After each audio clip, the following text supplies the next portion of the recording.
This is Charlie Parsons for Boxing Social in association with Betfred. I'm here in Wickham, a place where I can't say I've been before, but we're here for the launch of Akinfenwa's sort of documentary, I suppose, with his two brothers. Just sat down with them now, done about 20 minutes with them. Let's first go into that. Obviously, you're down here, it's a Wasserman event, but you would have had the opportunity to spend a bit of time with the family and see what they're about. Just sort of a really special event, and obviously we know how big Akinfenwa is and what he's been able to do with his career and his own publicity and sort of things like that. Must be really nice to be able to think, you know what, I'm involved in this sort of thing and I've been able to come down and make a part of this event. It's not even I'm involved in it, it's nice to see it. It's nice to see everything. I've watched him ever since I was younger. I can't say I've supported any of the teams he's played for. No, Luton through and through. However, him as a person, I had the pleasure of meeting him a couple of years back when I first signed with Wasserman, and yeah, he was, he's one of their clients as well, and got to speak to him off the record. He's, lovely guy. Lovely guy. Giving him some stick when Wickham played Luton here and there. But you've got to. Yeah, 100%. He's a lovely guy. He's a good family, very close with his brothers, and he deserves. It's nice to see someone like that having this and having all these people come out to show support in his his documentary, and telling a story about his life and all his trials and tribulations. So it's really nice to not only just be here but to see it.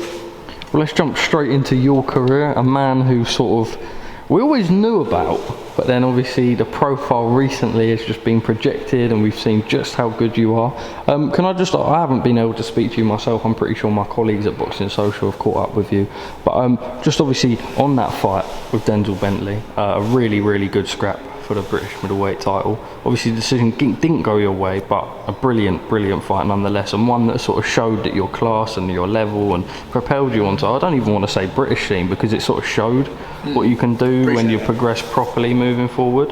When you reflect back on that now, and I know that obviously your career is a work in progress, moving forward, what do you take out of that loss, and what were your assessments around the time? I know we're a little bit on now, but well, at the time, I had my own feelings. Me and my team, we all had our own feelings. We thought we'd done enough. We thought we'd, done enough to take that fight and kind of separate ourselves. And it didn't go our way. It is what it is. It's boxing. And at the time, I beat myself up a lot. I beat myself up, not necessarily beat myself up because I don't feel like I did.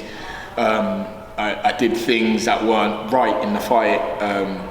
Per se, it was more just like I was just really mad at the sport, really mad at everything. I just really mad that I never went my way.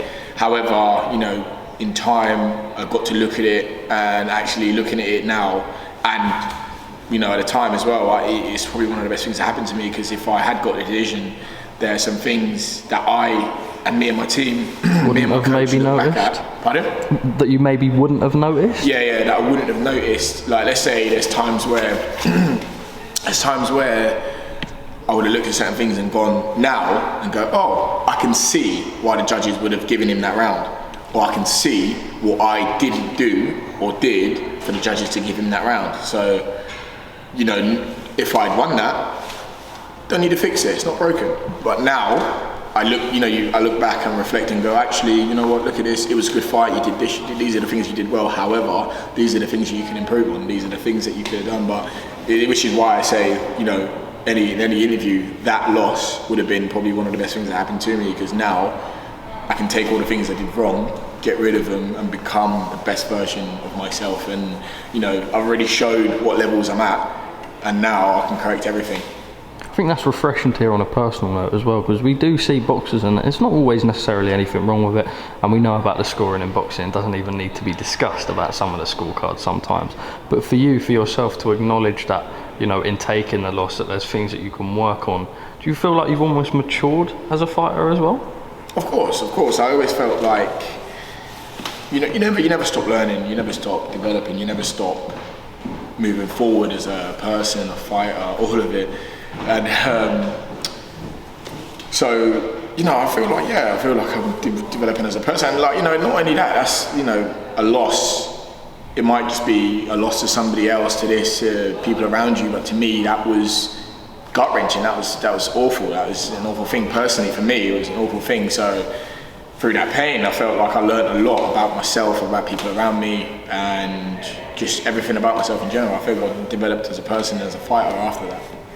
Just lastly on yourself, obviously being with Wasserman, we've seen that in them winning the purse bid for that fight, to stage that fight with Denzel Bentley, how much they believe in you and how much the Sauerlands put their trust in you and believe that you are this guy that could go on to do everything.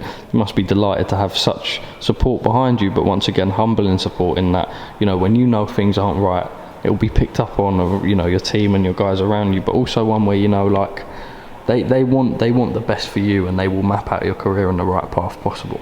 You know, I've been very fortunate to be where I'm at in my career, and I've got people, you know, a massive team around me, not just, you know, promoters. I've got manager Steve Goodwin, trainer, and you know, I've got a real family in the sport that not only want the best for me, they look after me like I'm one of their own. They're one of their own kids, and I'm very fortunate to be in that situation.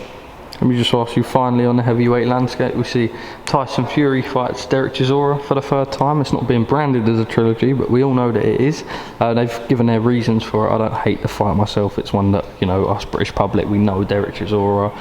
You know, we know that there's certain fights that can't be made for certain reasons, and obviously Anthony Joshua as well. That fight was never materialised, but now maybe see him back in the ring early next year.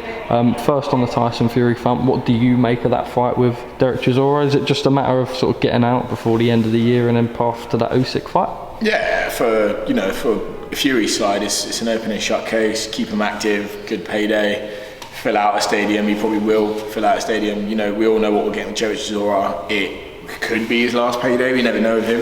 Yeah. But I think I speak for a lot of people when they say they're happy to see Fury-Chisora get another payday, and you know, hopefully for the likes of Usyk, he's for all these people, and yeah, and it's one of those. It's an open shut case. It's not a fight anyone asked for. It's a fight people might all complain about, but you know, I get why they're doing it on both sides. And yeah, Tyson Fury, he's playing the game. It's his world, and we're just living in it. And then on Anthony Joshua, obviously not the fight to be with Tyson Fury, but maybe a little bit of a blessing in disguise. Regroup with the team and sort of come back in the new year. Do you believe that sort of if you're Anthony Joshua's management and Eddie Hearn and the people that he's got around him, does he need to sort of not go back to the drawing board but get himself back in with, you know, names like Otto Wallin, etc., or, you know, now we're seeing the name Dillian White being thrown about for a potential clash in February, March, that sort of time. You know, for him, what do you think his next step should be? It was a touch and go situation where you were like, actually, is this fight actually going to happen? And management-wise, you wouldn't, in my opinion, you wouldn't want after the Usyk fights. It's just, I think, 3 losses in a row, which I think is very possible with Tyson Fury. I think he beats Anthony Joshua right now if that happened in December. And I just think that would have not killed all stock, but it would have made it very hard to, like, where do you go from then after that with Anthony Joshua? At least now you have options. You have all those options. Like, you know, like you said, the Otto Wallins, a great British domestic in Dillian White. You know, I mean, that fight sells out. Probably sells out Wembley as well. Yeah, I agree. And you know, there's a lot of routes out there. I don't think Joshua and Fury. If I was managing Joshua, I wouldn't put him in with Fury yet. I think I'll get him. Let him regroup and get a few wins. Like names like Otto Wallin, Dillian White, get someone we really need to, and then chuck him back in. And it's not just Tyson Fury fight. There's Deontay Wilder out there. Usyk, I don't think anyone needs to see that again. And yeah, I personally, that's the route I'd go if I was handling Anthony Joshua. Well, Linus, top man, thank you for speaking to me at Boxing Social. Really appreciate that.